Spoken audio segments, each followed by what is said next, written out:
Aujourd'hui, nous recevons une invitée multicasquette, comme j'aime bien ce mot-là, multicasquette, qui travaille dans l'industrie musicale, l'industrie de la danse. Comme je le répétais, je le disais un peu plus tôt, ce genre de personne qu'on ne voit pas, mais qui fait les 10 000 pas pour nous et qui fait en sorte qu'une organisation, un événement est de A à Z très bien organisé. Et voilà, nous accueillons Danica L'Orientale. Bonjour à tous. Bonjour Danica. Public, il est où le public? Salut, merci de m'accueillir chez vous, enfin. On se croise souvent dans les événements, notamment à Quality, et là ça me fait plaisir de venir jusqu'à vous, quoi. Ça va, C'est réciproque. Oui, c'est gentil. On est toujours honoré quand on a quelqu'un qui fait le déplacement jusqu'à ici, quoi. Ouais. On s'est dit, c'est bien, il y a de la considération. Bien sûr. J'ai envie de poser une question directe. Bah, allons-y. Allons-y. Oui, c'est plus sympa. Non, je pense qu'on abordera la considération du métier un peu plus tard. Mais, D'accord. Est-ce que tu peux te présenter? Bien sûr. Alors pour ceux qui me connaissent pas, moi je m'appelle Danica. Donc t'as dit l'Orientale, mais mon nom de famille c'est Orientale, effectivement. Oh pardon. Souvent on me croit pas. En plus comme je suis danseuse hip-hop, on va me dire Danica Orientale, tu fais de la danse orientale ou de la danse hip-hop? Non, je suis danseuse hip-hop. Donc moi je m'appelle Danica. Je suis danseuse, je suis chorégraphe, je suis prof de danse, je suis attachée de presse et je travaille dans la pub. Donc j'ai plusieurs casquettes, j'ai plusieurs métiers. On m'a toujours imposé à faire un choix. Mais quand tu as le petit calling intérieur, tu as cette petite voix, j'ai toujours eu du mal à choisir, à me dire ok, je vais faire que 100% de la danse et mettre la com de côté. J'ai jamais su. Donc en gros, voilà, moi j'ai plusieurs métiers, j'ai plusieurs casquettes comme tu l'as bien dit en introduction. Je suis danseuse hip-hop, je danse depuis que j'ai l'âge de 8 ans. Nos parents, nos mamans, elles aiment bien nous inscrire en danse classique. Hein. J'ai commencé, mais c'était pas assez dynamique pour moi et ma personnalité. Ensuite, j'ai fait de la GRS. Mon instrument préféré, c'était le ruban. Oui. Je m'en mêlais un peu les pinceaux, mais bon, c'est pas grave. Ma mère a compris que c'était pas fait pour moi. Elle m'a inscrite à la natation. J'étais très multisport et je pense que ce que ma mère elle a investi sur moi, c'est ce qui fait la personne que je suis aujourd'hui. Donc j'ai fait multisport, j'ai fait de la natation. Ensuite, j'ai fait du patinage artistique, pensant que j'allais devenir Soria Bonali. Oui. Voilà, donc j'ai fait du patinage artistique. J'ai fait du théâtre aussi pendant plusieurs années. Voilà, et donc du coup après j'étais à la danse et mon grand frère quand il m'a vu danser dans les cours que je faisais, il m'a dit j'ai vu un gars là dans une cité, il donne un cours, faut que tu ailles là-bas et tout. Je dis ouais mais je connais personne et tout. Moi je viens de Garches-Sarcelles. Okay. J'ai grandi à Garges-les-Gonesse et du coup j'ai fait toute mon enfance là-bas. Je vous raconterai un peu parce que sinon ça fera un peu décousu, mais j'ai fait toute mon enfance là-bas, de la maternelle à la primaire. Okay. C'était très ghetto là où j'étais, 32 avenue de la Commune de Paris. C'était très ghetto, donc mes parents ils nous ont dit on va vous sortir de là et on est arrivé dans le 94 en vrai. D'accord. Et donc j'ai grandi là-bas. À l'école primaire il y avait une radio et les enfants animaient la radio. Mais non. Et je me suis fait remarquer là-bas. Et donc du coup ils ont convoqué mes parents, ils ont dit cette petite elle a quelque chose dans la voix, il faut l'emmener. Et du coup j'étais animatrice radio quand j'étais petite chez Radio Anguin avec ma petite sœur. D'accord. Tous les mercredis c'était notre activité, on allait à la radio. D'accord. Voilà, donc j'animais la radio et puis donc après j'ai grandi, on est arrivé dans le 94, j'ai fait mes études. Après mon bac du coup j'ai fait une licence de cinéma. Donc j'ai des études de cinéma.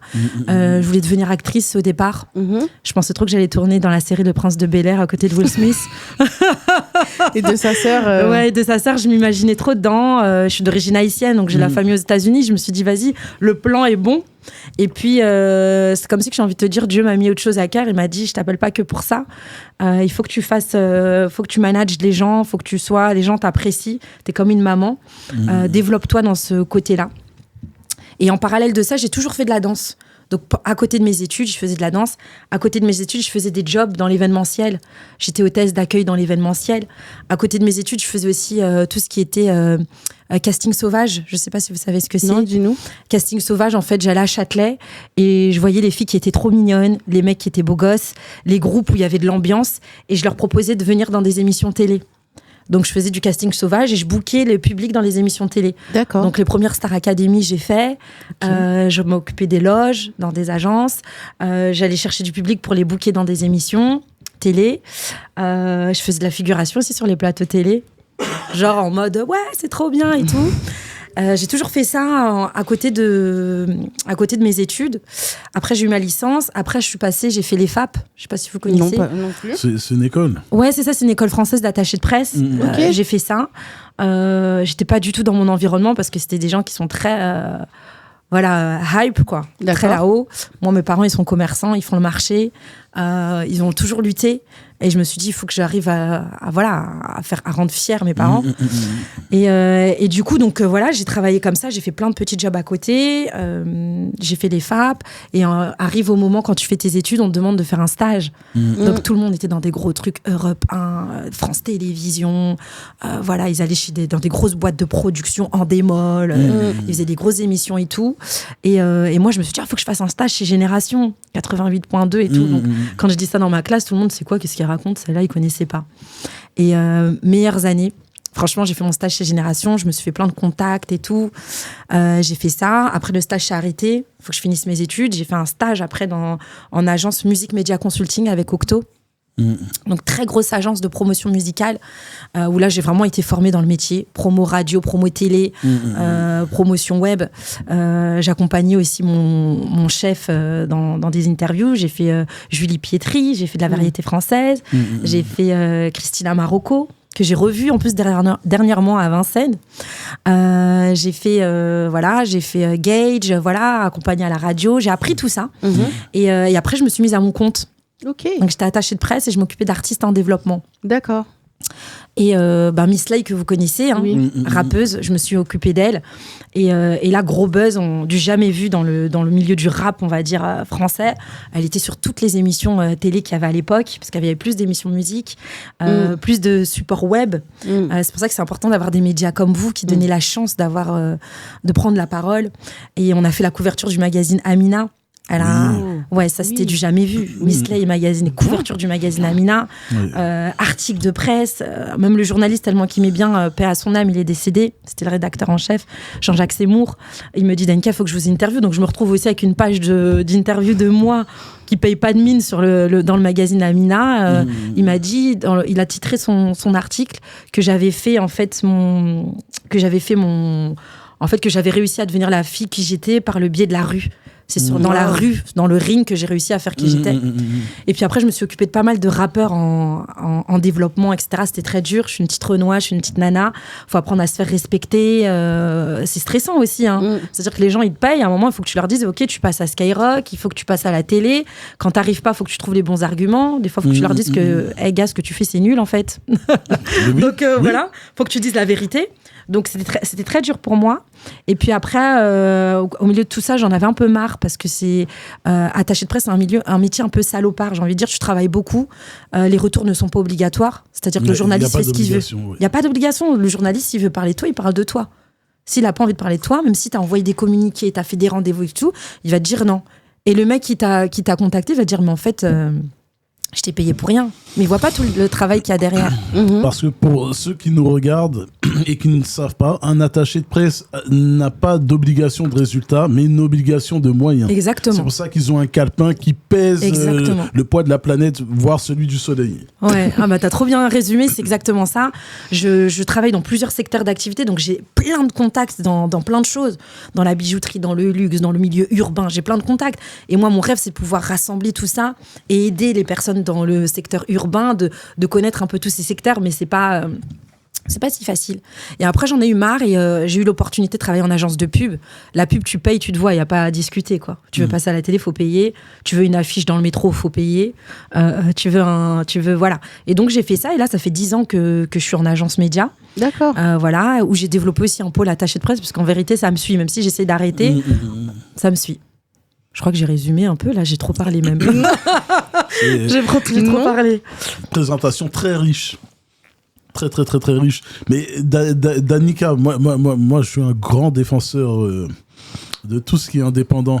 Le fait, justement, que toutes ces épreuves qui t'ont amené, justement, à cette profession, est-ce que ça ne te donne pas un truc de plus que les autres attachés de presse n'ont pas ?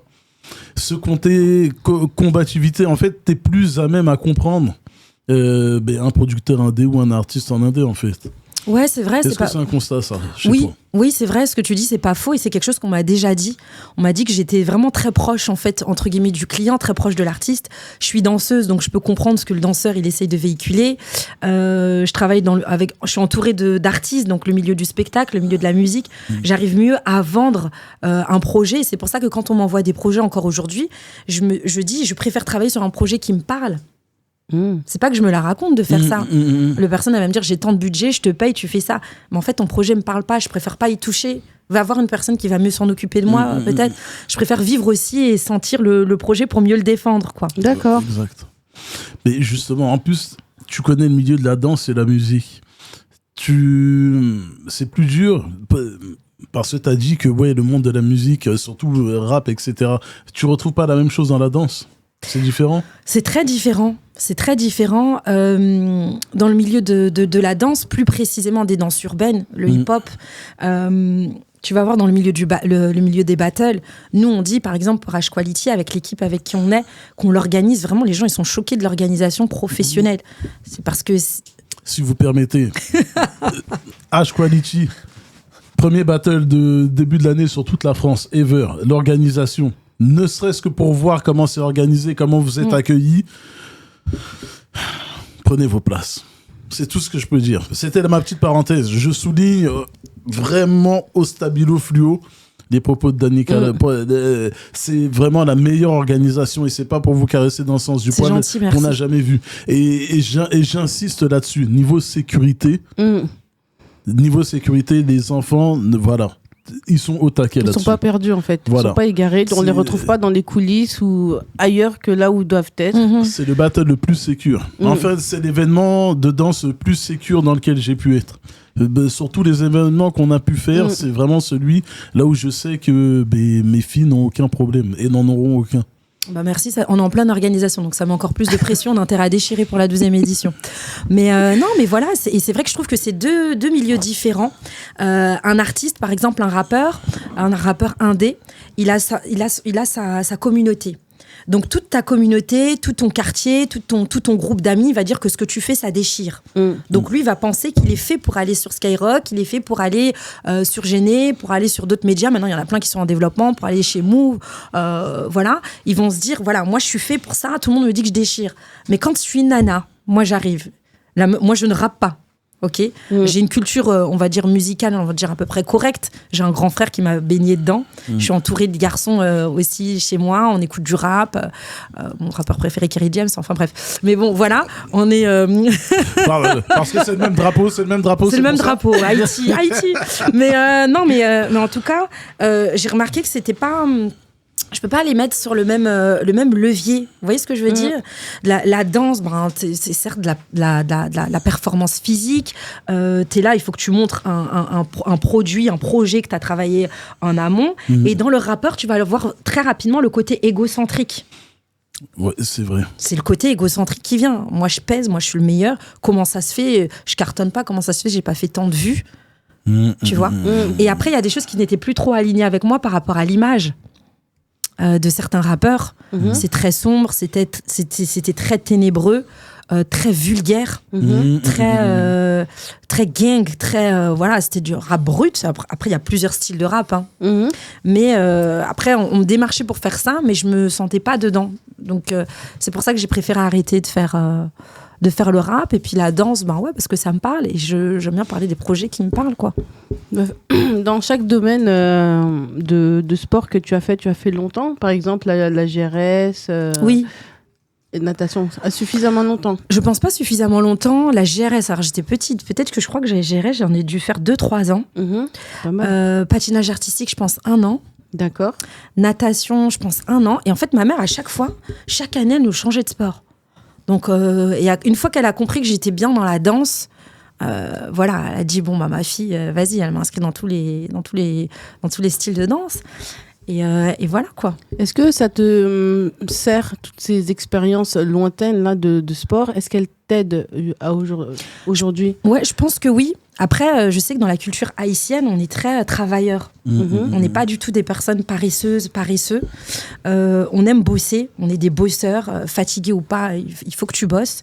Et je me suis aperçue, regardez, aujourd'hui, dans H Quality, je fais partie de la team qui s'occupe de la partie, on va dire, relations publiques. Oui. Mais quand j'étais jeune et que j'étais étudiante, j'ai toujours été hôtesse. C'est vrai. J'ai toujours été hôtesse événementielle dans des salons, dans des événements, dans des choses. Alors, hôtesse événementielle, c'est quoi? Hôtesse événementielle, t'apprends à accueillir un public. D'accord. Tu viens pas juste, tu tires des tickets. C'est du relationship. Tu discutes avec la personne, tu l'orientes. Tu vois, ça fait un peu hôtesse de l'air. J'ai pas la taille. Mais tu vois, t'orientes les personnes. T'apprends à échanger avec un public. T'apprends à renseigner aussi des personnes dans des endroits qui sont très grands. Donc, du coup, voilà, moi, je trouve que ça m'a aidée. Et aujourd'hui, ça me sert. Puisque l'accueil et le relationnel, t'as ça dans tous les métiers. Tu vois une personne, je te dis bonjour, comment tu vas? Ça va et toi? Ouais, super. T'as passé une bonne semaine? Ouais. C'est très rare aujourd'hui. Les gens, ils ont un visage fermé. Bonjour, surtout avec l'atmosphère qui règne en ce moment. Bonjour. Ok. On dirait que tu peux pas aller plus loin, ou si tu vas plus loin, ça peut être vite mal interprété. Et la confiance en soi, j'imagine que dans ce métier-là, elle est en premier sur le podium. À partir de quand tu l'acquiers? Ou alors est-ce que c'est évolutif? Alors moi, je vais vous dire un secret. Je n'ai pas du tout confiance en moi. Les gens, quand ils me voient, soit parce qu'ils vont se dire que j'ai un charisme, ou quand on me voit, on va se dire que quand elle s'exprime, elle place bien ses mots, etc. C'est parce que c'est quelque chose que j'ai travaillé. Mais je n'ai pas du tout confiance en moi. Je ne crois pas que je déchire. Je ne crois pas que je suis la number one. Je ne crois pas que je gère tout. Là, on a un événement, j'ai aussi la pression. Je dois trouver des partenaires. Il faut que les partenaires ils soient de qualité. Il faut que j'arrive à leur rendre aussi l'appareil. Je ne crois pas que je suis la meilleure dans ce que je fais. J'essaie de faire ce que je fais au mieux. D'accord. Alors, comment tu fais pour est-ce que c'est l'expérience? Est-ce que c'est la détermination? Est-ce que c'est le désir d'excellence d'être? Parce que j'imagine que le travail que tu fais, les gens sont plus ou moins satisfaits. Et toi aussi, est-ce que ça compte d'être satisfaite aussi? Ça compte d'être satisfaite. Je suis pas toujours satisfaite aussi. D'accord. Des fois, quand je vois le rendu, je me dis, mince, j'aurais pu faire mieux, quoi. J'aurais pu faire mieux. Je pense qu'il y a de la détermination, il y a ce côté, comme tu dis, d'excellence. La danse m'aide beaucoup. Mon chorégraphe, c'est Claise, mon coach, c'est Claise. On sait comment il est carré dans ce qu'il fait. Ça m'aide dans tout ce que je fais dans ma vie, en fait. Ça t'apprend à être carré dans tout ce que tu fais. La synchronisation, de tout bien allier, de tout bien synchroniser, d'être carré dans tout ce que tu fais au niveau du timing, au niveau de... J'essaye de mettre ce que j'apprends à la danse dans tout ce que je fais dans ma vie aussi. Tu sais, quand tu travailles dans la pub, t'es comme un chef de projet. D'accord. Je pense que vous ne vous rendez même pas compte sur tous les trucs sur quoi il faut penser. Non. Tu vois, quand tu fais une campagne à la télé, il faut que tu aies un spot télé, il faut que tu vérifies que tout au niveau juridique soit OK, que la campagne elle soit bien diffusée. OK, certes, la campagne est diffusée en télé, mais il faut que tu aies le suivi de ta campagne. Il faut que tu aies les retombées de ta campagne. Une fois qu'elle est finie, tu n'abandonnes pas le client. Tu lui proposes encore. Tu vois, quand tu fais de l'affichage, c'est pareil, il faut que tu aies un suivi. Tu vois, ce côté maternel, en fait, on m'a toujours conseillé d'avoir parce qu'entre guillemets, je l'ai dans tous les projets. De suivre de A à Z jusqu'à la naissance du projet, jusqu'à sa croissance, tu vois. Donc, il y a ce côté-là qui est un peu perfectionniste. Tu vois, quand tu regardes, par exemple, je prends l'exemple pour H Quality, on a la 12e édition. Avant, et aujourd'hui, c'est parce qu'il y a plusieurs... on est dans un environnement économique qui est très compliqué. Mais quand tu regardes la première affiche et l'affiche d'aujourd'hui, tu regardes tous les partenaires qu'on avait, mais avant, on en avait plein. C'est pas faute que je démarche plein de marques, hein. J'aime pas rester fixée que sur une marque. Je n'aime pas quand on fait, et je pense que j'ai pris ça aussi de mon chorégraphe, j'aime bien faire la différence. Un événement où tout le monde a le même partenaire. Quelle est la plus-value? La fidélité? Ouais, la fidélité, mais ça y est, tout le monde a la même chose. Alors, c'est quoi le but d'avoir un partenaire? Pour moi, le but d'avoir un partenaire, c'est de pouvoir de donner la chance à des marques aussi qui veulent se faire connaître. Moi, c'est comme ça que j'ai commencé. Je démarchais plein de petites marques. Donc, elles venaient avec des lots, je les présentais, je les échangeais. Puis après, j'ai eu des marques qui m'ont fait confiance dès le départ, comme Dahomey. Dahomey a fait partie des partenaires du H Quality. Voilà, Sergio, c'est mon pote. On se kiffe, on veut faire des choses encore ensemble. Il a été partenaire. J'ai Rumble, David Mazar, il a toujours été avec nous depuis plusieurs années. Voilà, aussi, c'est mon ami. Voilà, on s'est rencontrés comme ça parce que je les ai démarchés. Je suis allée les voir dans leur boutique. Je suis allée, tu vois, je me suis démenée. Tout n'est pas tombé du ciel, en fait. Et puis, pareil pour Shot, aujourd'hui, PXP, Project Paris. Voilà, on a fait toutes ces choses-là. Et après, dans certains événements, quand je vois que les marques, elles sont récurrentes, je me dis, il est temps de changer. Il est temps de changer. Pour se différencier. Pour se différencier, sinon, ben ouais, ok, on sait, tout le monde le fait. Et donc... Et même être avant-gardiste, PXP, pour ne pas les citer, vous étiez avant-gardiste dessus. Ouais, en danse, on a commencé avec eux. Ouais. En partenariat, on était le premier événement de danse urbaine à les avoir mis en avant. Ouais, c'est vrai, hein, parce que bon à souligner. Il y avait, on a un centre commercial là où on voyait PXP, mais c'était genre l'ancien logo, ouais. Et c'est en allant sur un des H-Quality, je fais, mais en fait c'est la danse et tout. Donc on fait le point en commun très très rapidement. Le premier métier dans lequel tu te sois professionnalisé, c'était lequel, la danse ou les études Bah, la danse, ça a toujours été là. Après, comment je me suis professionnalisée en danse, c'est-à-dire que mon premier métier, moi, c'était attachée de presse. Ok, attachée de presse. Ça, c'est mon premier métier. Il y a pas photo. Mais j'étais dans la ville de Noiseau, dans le 94, et il y avait rien. Je vois qu'il y a plein de jeunes, il y a rien dans la ville. Je me dis, écoute, je vais aller voir Madame le maire à l'époque. Je vais écrire un courrier, je vais lui lire. Je demande un rendez-vous avec Madame le maire. J'arrive pas à avoir le rendez-vous. J'envoie un courrier pour dire, écoutez, je suis jeune, je suis danseuse, j'aimerais m'investir dans ma ville et partager ma passion avec des jeunes de la ville. Elle me convoque, elle dit, écoutez, votre courrier m'a vraiment touchée. Donc après, peut-être qu'il y a aussi de l'intérêt. Je parlerai de ça aussi, l'intérêt. Il y a les élections, elle se dit, il y a des jeunes, pourquoi pas. Et donc, du coup, je l'ai rencontrée et elle m'a dit, écoutez, commencez à donner vos cours. Et aujourd'hui, les cours, ils explosent. Oui. Voilà, ça fait plus de 10 ans que je donne des cours à Noiseau de hip-hop. J'ai donné des cours au conservatoire de Marolles. Après, j'ai arrêté. Je donnais Eman, je donne des cours à Eman dans le 93. Ça fait 2 ans que je donne des cours à Champigny, au MK Dance Studio, en street dance, pas en hip-hop, en street dance, qui est plus commercial, plus danse, on va dire, de clip un peu girly. D'accord. Mais voilà, donc, et du coup, c'est devenu mon métier. Comme ça, je suis tombée dedans, on va dire, parce que je voulais m'investir dans ma ville. Mais je reviens sur le métier d'attaché de presse. Tu passes ton bac, quand tu as passé ton bac, c'était dans l'intention d'être attaché de presse? Comment est-ce que tu as entendu parler? Ouais, non, pas du tout. Quand j'ai eu mon bac, au début, je voulais être prof d'anglais. Ah, parce que je suis bilingue anglais. En Haïti, tu parles créole et anglais. Espagnol. Ouais, grave. Donc, je voulais être bilingue. Je voulais être prof d'anglais. Après, j'ai raté mon bac. Et quand j'ai eu mon bac la deuxième fois, on m'a toujours dit que j'étais artiste au fond, dans mon âme. Donc je me suis dit, je vais faire des études de cinéma et puis je deviens actrice ou je vais être dans un one-man show à la Oprah Winfrey, je vais monter ma propre émission. J'y vais. J'étais partie dans cet élan-là.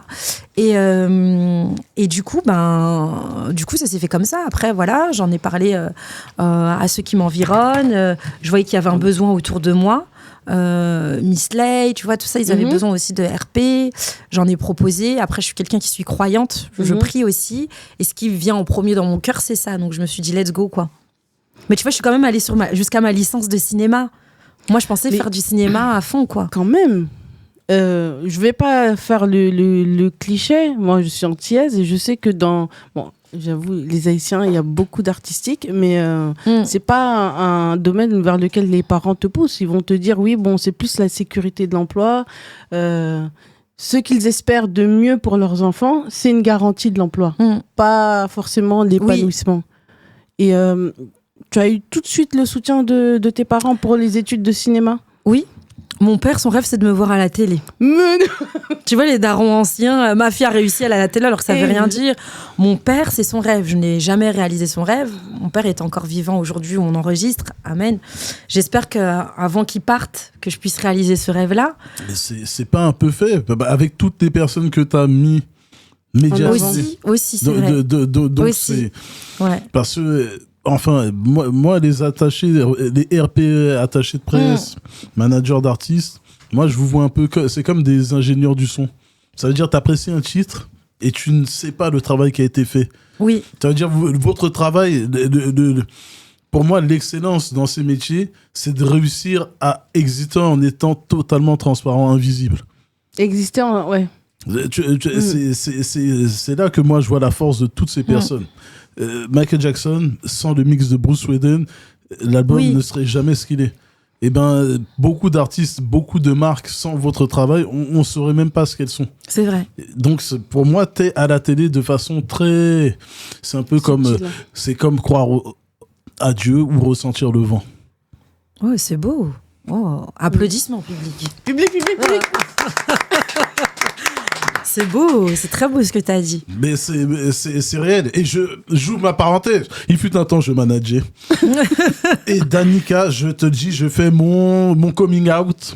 Et je t'ai dit, jusqu'à maintenant, hein, depuis notre rencontre, ma règle, je l'applique. En fait, tu m'as fait constater quelque chose que je t'ai déjà dit. C'est très dur de négocier. Bien sûr. Avec une femme. Dans le monde de l'artistique. Oui. J'ai dit, Danica, en affaires, est coriace. Ça, je l'ai toujours dit. C'est vrai. Et j'ai dit, c'est très dur. En fait, tu m'as fait ouvrir les yeux, en tout cas, en tant qu'homme. C'est dur quand tu as une femme en interlocutrice en face, en affaires dans le milieu de l'artistique. Vous ne blaguez pas. C'est une qualité de la gente féminine. Vous rigolez absolument pas dans les affaires. On peut pas parce que la femme, tu dis, c'est... Je sais pas comment expliquer. Moi, je me suis déjà retrouvée dans des situations très, très graves. C'est-à-dire que je suis une nana, je m'occupe d'un lancement d'une marque qui veut faire concurrence à Uber Eats. Ok.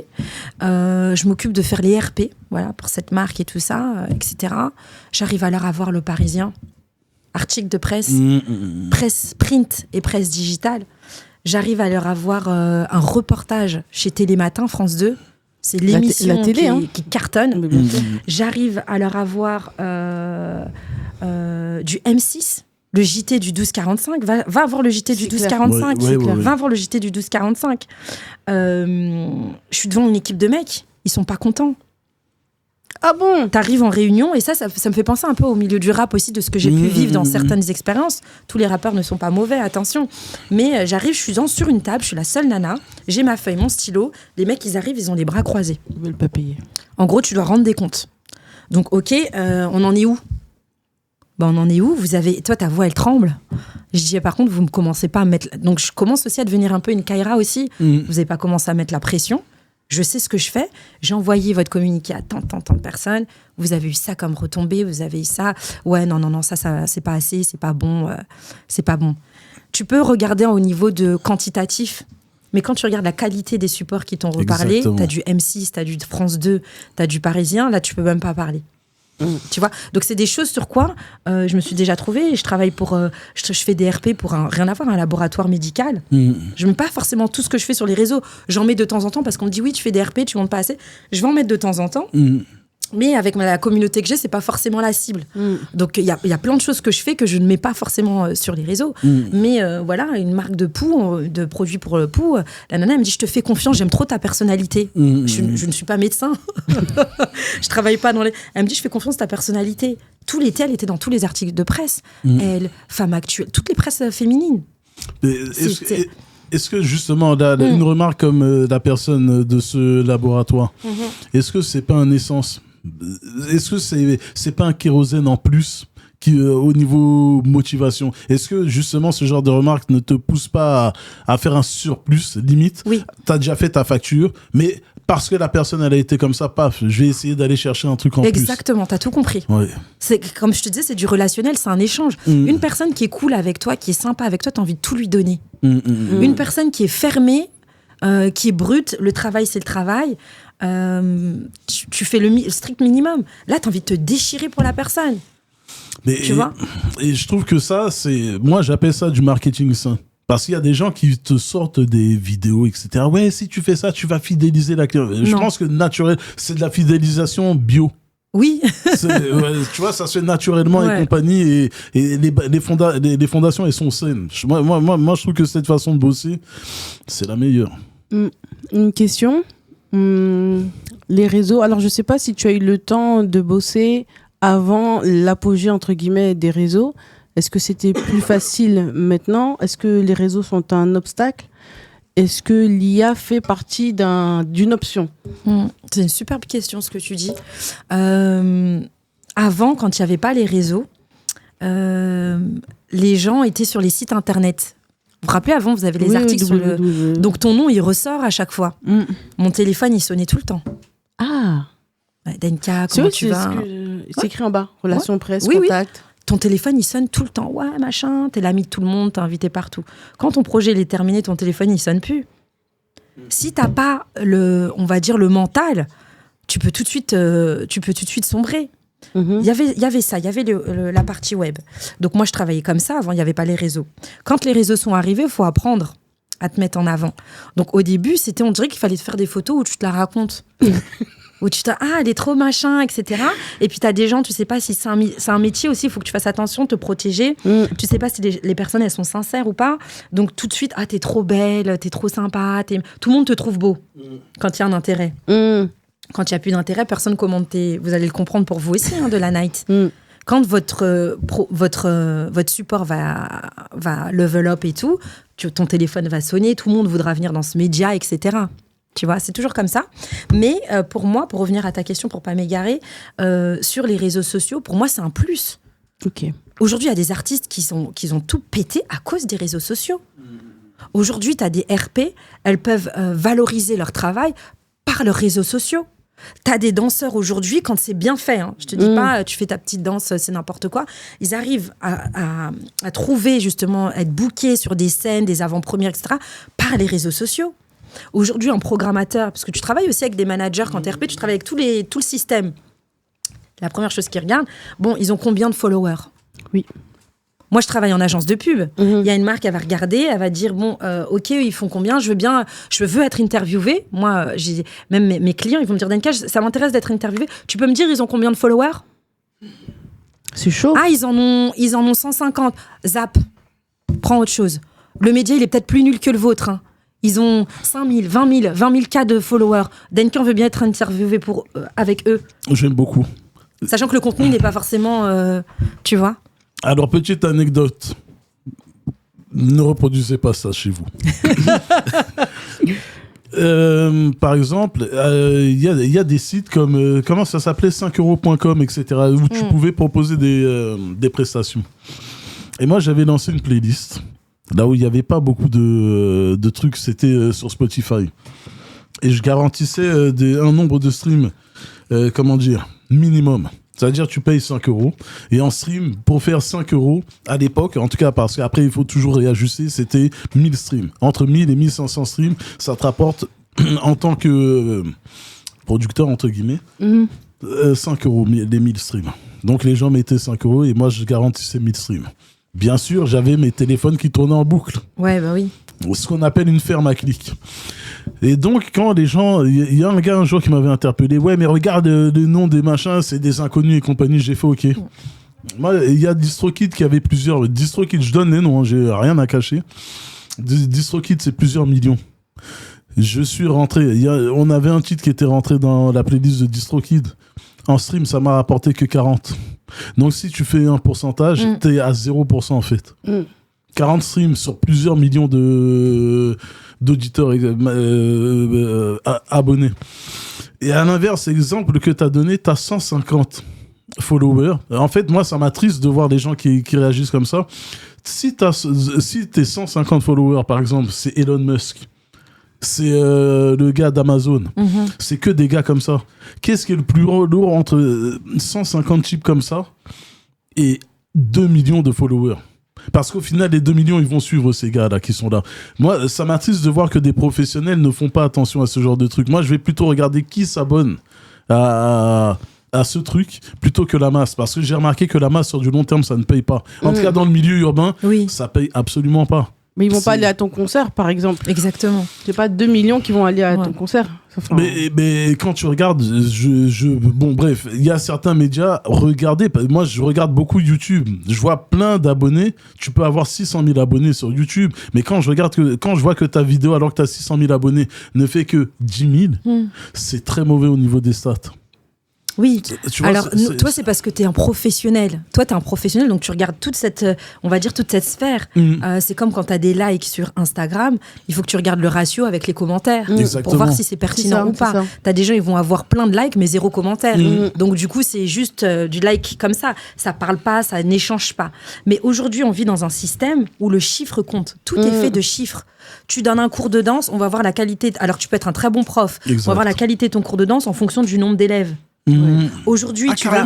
Bien sûr, il y en a qui vont regarder, c'est trop blindé là-bas, c'est trop bien, tout le monde va courir pour venir à ton cours. Tu vas avoir, comme tu disais, un Instagram, t'as pas beaucoup de followers, mais le peu de followers, c'est des gens de qualité. Les gens s'en fichent. Je te dis, moi, ce qu'on me posait la question, c'est OK, cette personne, je veux bien collaborer avec elle, combien de followers ? C'est chaud. Il y a une marque, elle m'a déjà dit, Denka, avec eux, j'aime bien bosser parce que tel danseur, voilà, il a tant de followers. Il a posté la vidéo, ça a fait tant de likes, tant de commentaires. C'est comme ça que les gens ils discutent au niveau du business. Tu vois ce que je veux dire ? Au niveau du business, ce sont des chiffres. Là, de la Night Media, ils vont se dire, OK, c'est combien de followers de la Night Media ? OK, il y a ce truc-là qui a été posté. Ils ont combien de commentaires ? OK, c'est pas pertinent. Alors peut-être que le contenu que tu as eu, les discussions, les échanges que tu as eu avec les personnalités que tu as fait venir, les intervenants, sont quali. Mais les gens, c'est comme ça qu'ils regardent aujourd'hui. Et ton argument alors, quand on te sort ces chiffres, entre guillemets ? Ça m'énerve. Donc ça me donne envie de faire du chiffre. C'est compréhensible. C'est énervant ça. Mais je me dis ok, maintenant si c'est à ça que vous... En fait, tu vois, c'est pour ça que je te dis, le hip-hop m'a aidé dans tout ce que je fais dans ma vie. Le hip-hop, je suis pas une nana de battle. Je ne fais pas de battle. J'aime freestyler. J'essaie de me développer dans la danse. Je suis prof de danse. Je suis chorégraphe. Je suis danseuse. Ok. J'organise avec mes amis des battles. Je vois la hargne qu'il y a dedans. Mes coachs et on va dire ceux qui m'enseignent tout ça, je vois le mental qu'ils ont, ça m'aide dans tout ce que je fais dans ma vie. Aujourd'hui, demain, c'est comme si je te dis, je vais dans mon travail, je vais dans un battle. Il faut que je sois la meilleure dans ce que je fais. Il faut que je sois la meilleure dans ce que je fais. Ok, un tel Madia, moi, ça, en fait, je suis un peu une rageuse aussi. Je sais pas si je devrais le dire. Mais on va me dire, oui, t'as fait telle marque et tout ça, ça n'a pas très bien fonctionné. Quoi, ça n'a pas... Attends que je vais chercher le meilleur. Je vais chercher un truc au-dessus encore, donc tu vas voir. Ça te challenge. Ça me challenge, je suis une challengeuse. Ok, ça n'a pas fonctionné, ça tu dis que c'était nul. Ça, pour ça a été mal filmé, ça c'était... Donc je me challenge. Et les filles avec qui je bosse, elles sont toutes comme ça. Mais c'est fort. Donc c'est trop bien. Oui. On n'a pas envie d'être nul, on a envie aussi de se démarquer. Voilà, ça va très vite. Mais déjà, c'est moi je trouve, enfin, j'espère que t'es jamais tombé sur quelqu'un qui est venu dire que c'est nul. Parce que pour dire ça, il faut déjà que la personne qui dit ça montre qu'elle peut faire mieux. Ouais. Par exemple, le groupe là que t'as dit, la réunion là où t'étais avec les types, ouais, on n'est pas content. Mais montrez-nous comment on fait. Ouais. Ils ont percé. Ça me fait penser à Zemmour qui parle sur le rap. La société a fermé. Ouais, en plus. Je vous applaudis à la Denzel, les gars. Ouais. Mais tu vois, ce genre de personnes, des Zemmour qui critiquait le rap, j'attends toujours son meilleur couplet. S'il n'est pas capable de faire un couplet, de poser sur un beat avec les textes à la Brel comme lui il aime, ben gars, arrête de parler du rap. Je vais jamais venir attaquer un RP alors que j'en ai pas son calepin. Mon calepin, il est vide. Page blanche. Y a rien. Et en plus, faut te dire qu'un carnet d'adresses, ça se fait. Ça veut dire que les contacts que j'avais il y a 10 ans, c'est plus les mêmes. Hein. Avant, je bossais avec Rap Mag. J'ai eu un article pour Miss Lay sur Rap Mag. Dis-toi que chaque année, les journalistes changent. Maintenant, il y a eu l'émergence des réseaux sociaux. Il y a des journalistes spécialisés au niveau des réseaux sociaux. C'est pas la même écriture, c'est pas la même manière de filmer, c'est pas la même manière de s'exprimer, de faire des montages. Aujourd'hui, tu as des émissions qui sont web. Tu n'as plus forcément des émissions télé. Miss Lay, elle était aux côtés de Soprano, France O. Donc, faut continuellement faire des mises à jour, en fait. T'es obligé de faire des mises à jour à chaque fois. Je te dis pas d'être dans toutes les soirées. Moi, ça m'intéresse pas. D'être dans toutes les soirées, parce que avant, c'est ce qu'on disait. Une RP, il faut qu'on la voit partout, dans toutes les soirées, dans tous ces calepins. Il faut qu'elle soit dans tous les trucs un peu level up, machin, etc. Je sens pas de faire ça, forcément. Je sens pas de faire ça. Moi, je te dis, si je dois rencontrer la personne, je vais la rencontrer. Ça marche. Amen. Ça marche pas. Amen. Est-ce que ça t'est déjà arrivé de bosser avec une... très court. Est-ce que ça t'est déjà arrivé de bosser avec une personne qui est à l'opposé même de ton éthique ? Oui. Comment t'as fait ?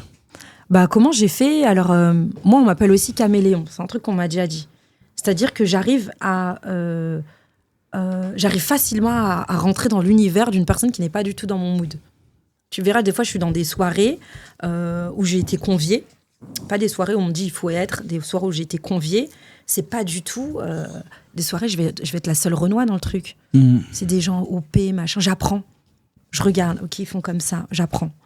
Voilà, je vais travailler pour des marques auxquelles c'est pas du streetwear, c'est pas du urbain, c'est autre chose, ça n'a rien à voir. Donc je me renseigne, j'apprends, ils discutent comment ils sont en train d'échanger autour d'une table. Parce que les rendez-vous déjeuner, c'est super important quand tu es dans une table. Le choix du menu que tu fais. Ah oui, carrément. Bien sûr que oui. Ça, c'est des choses que la vie t'apprend, le choix du menu que tu fais. Tu vas prendre le choix du menu. Quand tu es à l'aise avec une personne, tu peux t'éclater. Ton plat est copieux, mais en fonction de la personne que tu as devant, tu dois signer un contrat. Tu n'es pas là en train de tremper tes frites dans ton ketchup. J'avoue. Ça t'apprend à avoir une attitude, ça t'apprend à avoir une élocution, ça t'apprend à avoir une manière d'être aussi.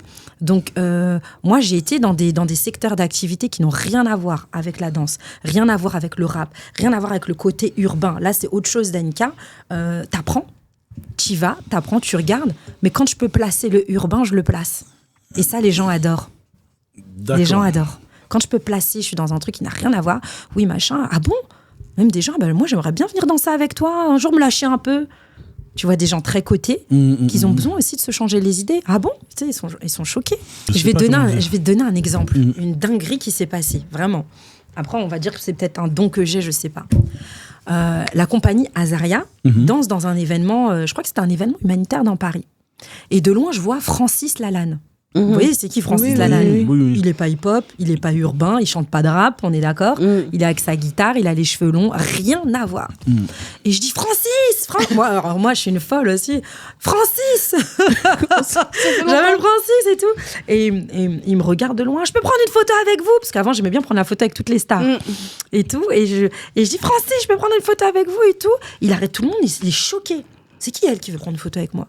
Je prends une photo et tout, voilà. Je dis ça, c'est mon groupe Azaria, parce que je faisais un peu d'RP pour Azaria à l'époque et tout, le groupe de danse.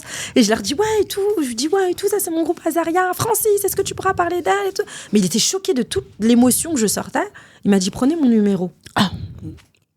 Je prends le numéro de Francis Lalanne. On échange rapidement des échanges sains. Pur, parce que tu peux dire en tant que fille, un homme te dit prends mon numéro, tu peux tout de suite tourner la tête. Mais moi, dans le business, je pense pas que comme ça, tu vois. Et un jour, il dit moi, j'aimerais bien manger un tieb. Francis Lalanne, j'aimerais bien manger un tieb. J'ai jamais vu. Là, c'est une exclusivité de ce que je vous dis. Hein. Il est venu à Eman ? Il est venu à Eman. Un soir. Public. Eman, c'est notre centre de danse.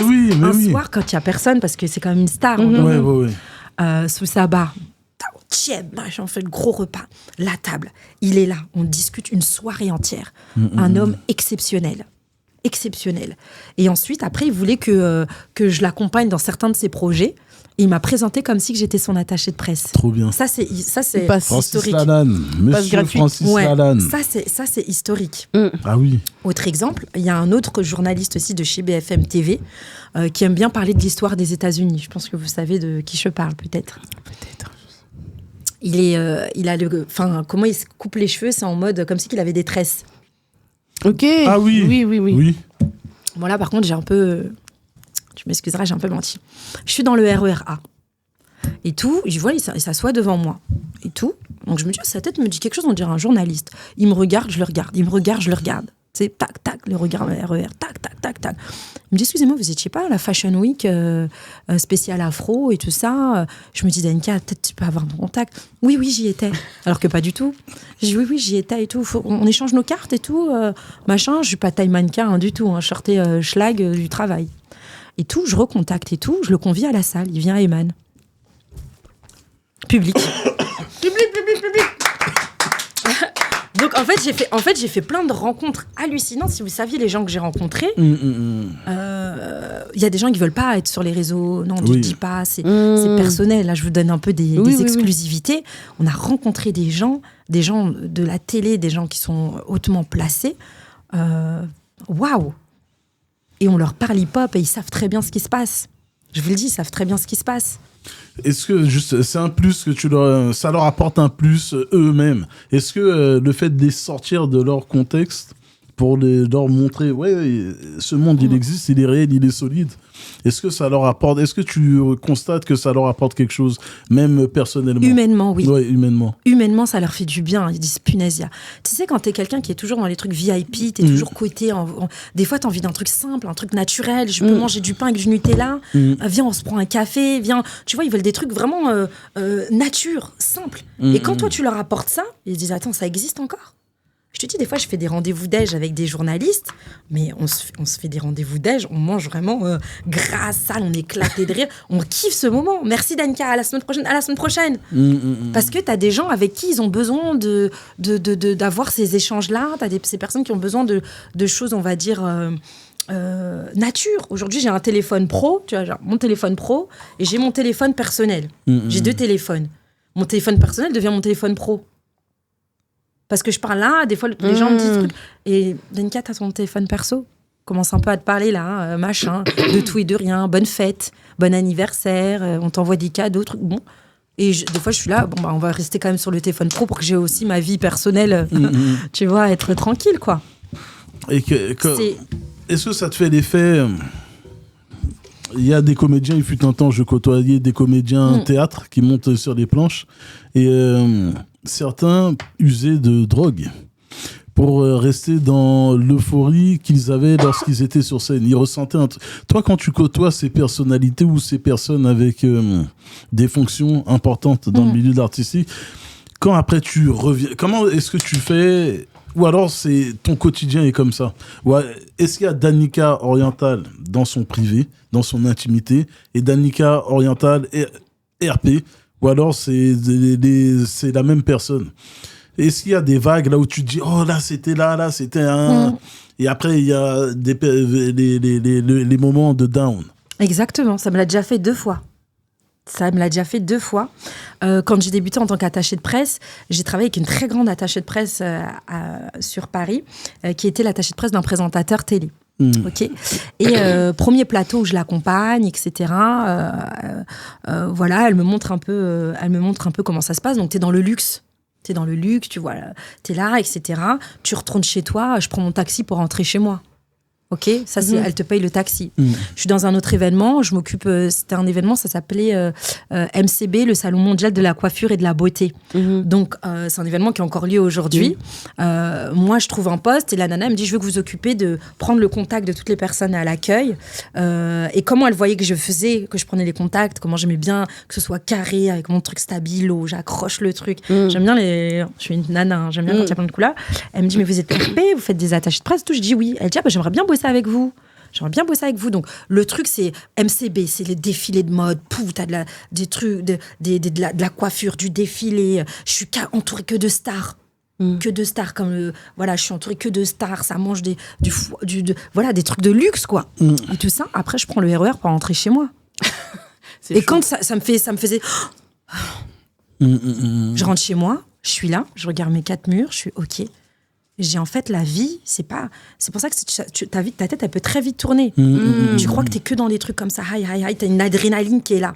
Il faut tout de suite que tu sois bien entouré, tout de suite que tu sois dans un lieu où tu disais redescends, calme-toi. Tu peux très vite te perdre aussi. Mais là, on en revient aux fondamentaux. Les frères Mpassi, est-ce qu'ils jouent un grand rôle là-dessus pour justement te tempérer, te canaliser? Est-ce qu'ils font partie de ce cercle restreint qui te permet qui joue le rôle de phare? Pour moi, je les considère comme aussi des grands frères. J'ai mon grand frère aussi, lui, il me canalise tout le temps. Parce que je suis quelqu'un aussi, comme t'as... Dédicace au grand frère. Comme je suis artiste, entre guillemets, une artiste, et que je suis très... on peut faire ça, machin. Je vais pas aller Danica, redescends. Là, non. moi, à chaque fois, c'est ce qu'on me fait. Hein. Redescends, calm down, machin. Les frères impassifs vont me dire, redescends, calme-toi. Ok. Voilà, là, je fais l'interview. Là, après, on a rendez-vous avec un autre chorégraphe et tout ça, un metteur en scène. Ils vont me dire, ça s'est passé comment? Ouais, ok, mais bon, calme-toi. Moi, j'ai besoin de ça. Parce que je suis trop... Tu vois, et ça s'arrête pas. À un moment, il faut qu'on me dise, calme-toi. Tu vois, je suis quelqu'un d'hyper hyper actif. Donc, à un moment, on va dire, redescends. L'événement, il est fini à Quality. Je crois que j'ai pas envie de faire un after après. Il est fini. Venons, on fait un after soirée. On prend des gens, on met de la basse et tout. On fait le son, les gens dansent. Non, on est KO. Faut qu'on range les trucs. Les gens doivent rentrer chez eux. Mais je vous dis, on peut faire un after. On fait le festi. Et calme-toi. calme-toi, Danica, calme-toi. C'est vrai, en plus, ça crée une adrénaline. Sur les événements, on te voit faire des allers-retours comme ça avec les hôtesses ou avec quelqu'un. Et à un autre moment, on te voit en train de danser. Je suis, mais il n'y a pas de stress. Ouais, l'énergie. Ouais. Il est 12h30. Ah, on a fait le timing. Mais le truc, c'est que c'est trop court. En fait, dans Épisode ton cas... 1. Épisode 1 Épisode 1. Épisode parce que 1. c'est trop court. Mais ouais, c'est trop court. C'est trop court. En tout cas, c'est gentil de m'inviter. Je trouve que ça me touche beaucoup parce que je trouve que je suis personne. En vrai. Nous aussi, on est personne. On m'a toujours dit que je devais former des gens, raconter mon histoire, que ça peut booster aussi les gens. Quand j'en parle, je me dis, ouais, parce que des fois, tu dis, ouais, j'ai rien fait dans ma vie, mais quand j'en parle, ça me permet de revoir aussi mon parcours, de faire comme, entre guillemets, mon CV. Et voilà, il y a tellement de personnes qui ont de la qualité, il y a tellement de belles personnes aussi, de bonnes personnes dans ce milieu, comme des personnes mauvaises. Mais en tout cas, ça me touche. Franchement, que vous ayez pensé à moi pour ça, c'est gentil. On peut pas parler de la culture en évitant les métiers comme les tiens. Et c'est montrer aussi la richesse de cette culture. Voilà. Et montrer aussi que, tu vois, s'il y a une petite fille ou un jeune homme qui ont ce tempérament de fougue, de feu, que, ouais, ça se trouve, ce métier peut coller. Ce métier peut coller, et moi, ce que j'ai envie de dire à tous les jeunes, je vous jure, moi, c'est un truc que je vis, c'est ne laissez jamais personne vous dire qu'il n'y a qu'une chose que tu peux faire. Oui. Non, tu peux pas faire ce métier, tu peux pas faire les deux en même temps. C'est un peu une culture à l'américaine. Moi, mes cousines, elles ont 4 jobs en même temps. Elle est prof, elle va à l'hôpital, elle fait les trucs Taco Bell, elle filme. Et on va te dire, non, il faut que tu fasses un choix. Si tu sens au fond de toi que tu n'arrives pas à faire ce choix, fais les deux. C'est du sacrifice, après. Mais voilà. Si je peux donner je pense que ça parlera beaucoup. Ben, merci beaucoup, Danica. Merci de ton temps, de ta richesse, de ton expérience, ton expertise aussi. Et on se dit à bientôt. Hein. À très vite. N'oubliez pas de commenter la vidéo, n'est-ce pas? Et à bientôt. Merci.